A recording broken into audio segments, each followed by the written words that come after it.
Bonjour et bienvenue dans ce second numéro des Astuces de Bleu. Cette fois-ci, je vous propose quelques conseils plutôt destinés à ceux d'entre vous qui sont déjà étudiants infirmiers, plus particulièrement ceux qui terminent bientôt leurs études. En effet, j'ai choisi de vous présenter dans cette vidéo quelques conseils pour la rédaction de votre mémoire de fin d'études, également connue sous le doux nom de TFE. Je ne reprendrai pas ici la logique méthodologique dont on doit vous abreuver perpétuellement en cours. Non, ici je vais vous donner quelques recettes qui vous permettront de rédiger efficacement un mémoire correct en insistant sur ce qui est souvent le plus complexe, le cadre conceptuel.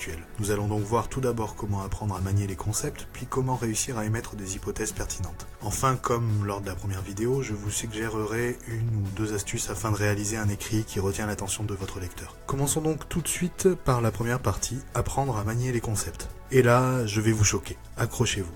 Il est important de copier. Vous ne vous y attendiez pas à celle-là.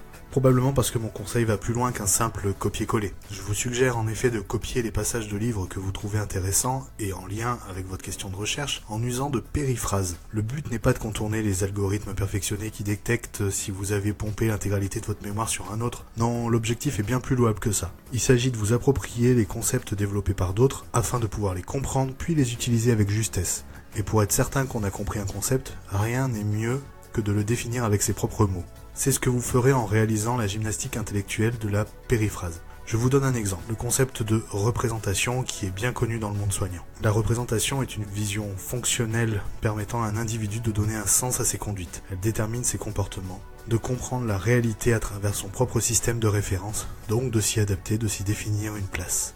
Vous pourriez donc paraphraser ce concept en disant par exemple « La représentation a une double fonction, elle détermine la vision du monde de chacun et justifie donc sa manière d'agir ».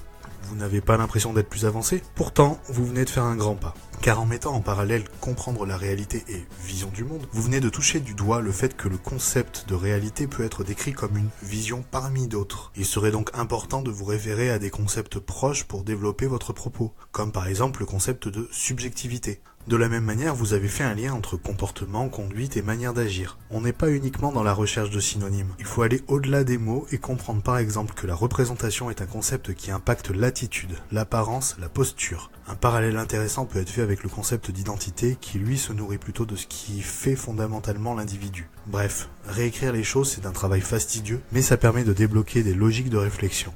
Et c'est là-dessus que vous devez vous appuyer pour construire votre cadre conceptuel.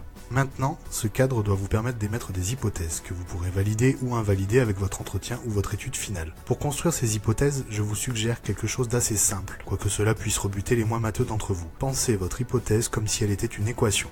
Dans une équation, il y a des variables, donc des données qui peuvent changer suivant le contexte. Des constantes, donc des données qui ne changent pas quel que soit le contexte. Des opérateurs, qui font interagir les variables et les constantes entre elles.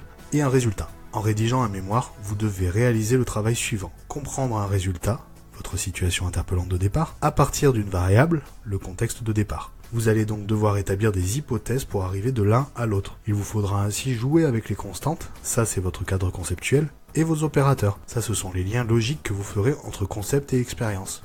Ainsi, une bonne hypothèse, ce sera une hypothèse logique, qui s'appuie correctement sur vos concepts et permet effectivement d'atteindre le résultat escompté. Mais une bonne hypothèse, c'est aussi une hypothèse incertaine. Il faut que l'on ne soit pas certain d'atteindre le résultat. Sans cela, votre mémoire n'a pas de sens, pas de raison d'être. Si votre hypothèse vous paraît trop évidente, c'est que vous avez mal posé l'équation et que vous avez fini par simplifier en supprimant toutes les variables. Exemple que je vais simplifier à l'extrême. Situation de départ, vous avez assisté à une erreur médicamenteuse et vous ne comprenez pas pourquoi il semble y avoir un tabou autour de ce genre de problème dans l'équipe. Résultat escompté, vous avez l'impression que l'erreur n'est pas acceptable quand on est professionnel. Constante, concept, erreur et professionnalisme. Hypothèse, l'erreur professionnelle n'est pas acceptable parce qu'elle remet en cause le professionnalisme. En établissant votre cadre conceptuel, vous allez voir comment peuvent s'articuler ces concepts entre eux. Existe-t-il des concepts qui lient erreur et professionnalisme? Pourquoi dit-on que l'erreur est humaine mais refuserait-on au professionnel d'en faire? Le professionnel est-il humain? Cela vous permettra d'écrire votre équation que vous n'aurez plus qu'à vérifier en remplaçant les variables, contexte de départ, par de nouvelles variables, contexte de l'étude ou de l'entretien final que vous réaliserez. J'ai conscience que ce que j'explique ici peut paraître obscur. Pourtant, je suis persuadé qu'il s'agit d'une approche qui vous permettra de toujours vous recentrer sur ce qui est primordial, le résultat escompté. Pour finir cette vidéo sur une note un peu moins abstraite, mais c'est une tâche difficile lorsque l'on parle de cet exercice souvent laborieux qu'est le TFE, je vous propose un truc pour rendre votre écrit plus accrocheur. Structuré. Ce que j'entends par là, c'est que vous devriez, avant même de commencer à écrire quoi que ce soit, poser un plan bien défini et articulé, et ce pour l'ensemble du mémoire. Réfléchissez bien à vos articulations, afin qu'elles ne soient pas trop artificielles. Chaque élément doit être introduit par le précédent et doit introduire le suivant. Ensuite, il vous suffira simplement de remplir. Faites-le de manière intelligente en équilibrant chaque partie, et surtout en appliquant là encore un principe d'articulation logique. Le lecteur doit avoir l'impression d'un exposé naturel et non d'une errance anarchique à la recherche désespérée d'un sens. Équilibrez le nombre de parties et de sous-parties, ainsi que la quantité d'informations contenues dans chacune d'entre elles. Voilà, j'espère que ces conseils vous seront utiles. Pour la prochaine astuce de bleu, j'essaierai de vous proposer un sujet un peu moins abstrait. Je vous annonce par ailleurs la sortie imminente d'une nouvelle vidéo, mais cette fois-ci sur un nouveau format. Je vous remercie encore une fois d'avoir regardé cette vidéo et j'attends à nouveau vos commentaires. Vous pouvez bien entendu liker, partager et vous abonner à la chaîne si vous le souhaitez. Bonne journée et à bientôt.